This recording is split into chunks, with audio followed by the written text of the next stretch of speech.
and then Bill, and then Juan. Hey, Dave, just with the third inning with Daniel, what did you see from him that kind of led to the struggles? Well, the two free passes, the hit by pitch, the walk, and he had Stanton 1-2, and just couldn't put him away. And then, gets a pop up, and he's one hit away from getting out of it, and leaves a slider arm side to Volpe, and that was the difference in that inning. I know you talked like pregame about you're going to have to be careful picking your spots with guys. Is that a situation, especially when he's kind of struggling to find the zone, where you think at all about maybe getting somebody else up for the rest of that inning, or is that going to be his inning the whole time? Yeah, I mean, I think that was his inning. I think he was at 20 pitches, something like that. He had Volpe up, so it's. I'm not going to go get somebody in the third inning to get Volpe where he just popped a guy up and. Uncharacteristic with the hit by pitch, the walk. So, yeah, it was his inning. Right behind Jack, Bill. Yeah, and just to follow up on that, you had Volpe, but also Wells and Verdugo were lined up, but that would have been too early to use Abanda there or Vesia? Or you're trying to stay away from them completely today? Well, I mean, it's, I'm not going to use him in the third inning right there. I just wasn't going to use him in the third inning, no.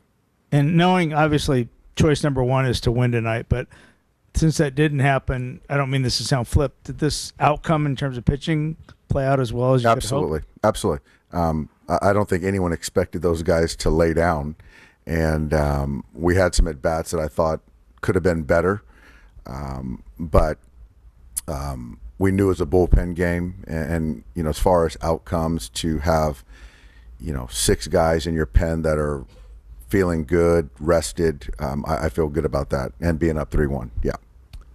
We'll go to Barry in the right, and then Hey, Juan. Doc, just piggybacking off of that, how do you feel about the bullpen for the rest of the series, especially since I think you used more guys last night than you did tonight? Yeah, I feel great. It's about the guys that you have available. Some of those guys they're all rested.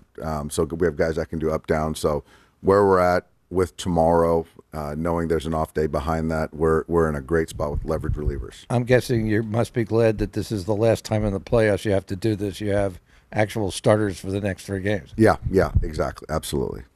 On your left, Dave, Juan.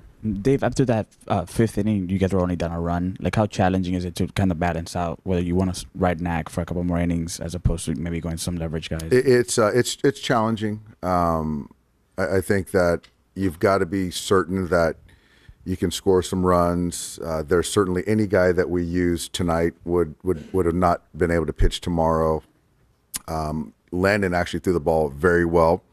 And then when they got, I thought his work was done. 4 innings, the most he's thrown in quite some time. And being down 2 going into the that last half, it just doesn't make sense to use one of your leverage guys. And then with Ohtani, what are you seeing from his at-bats, and is the shoulder kind of messing up some mechanics? We've asked him many times over, and it's not impeding. He doesn't feel it. I just think it's just the chase. You see it. I mean, there's some big at-bats that, could result in a walk and not taking the base, and chasing is, hasn't been good. We'll stay in that same road, Dave. Hi, Dave. Just following up on Ohtani as well. How about on the base paths? How do you evaluate his base running with the shoulder? I think it's been fine so far. He actually slid tonight, so I don't think that it's been a problem. I mean, he's not going to be stealing bases, but I wouldn't think. But I think it hasn't been too much of a problem right now. Just with your experience with the being down 3-0, you were on the other side, like you mentioned yesterday. What's the feeling in the clubhouse on your side now? Like, do you guys kind of feel like you maybe lost one? Like, obviously you did lose one, but like let one go today, or no? I mean, I think that they beat us. Volpe took a good swing. They took advantage of a couple free passes. They tacked on later. I do think that. At bat wise, I think we could have done some things to get in their pen a little bit earlier. But again, at the end of the day, we're still in a pretty good spot, and we feel good. We'll be ready to go tomorrow.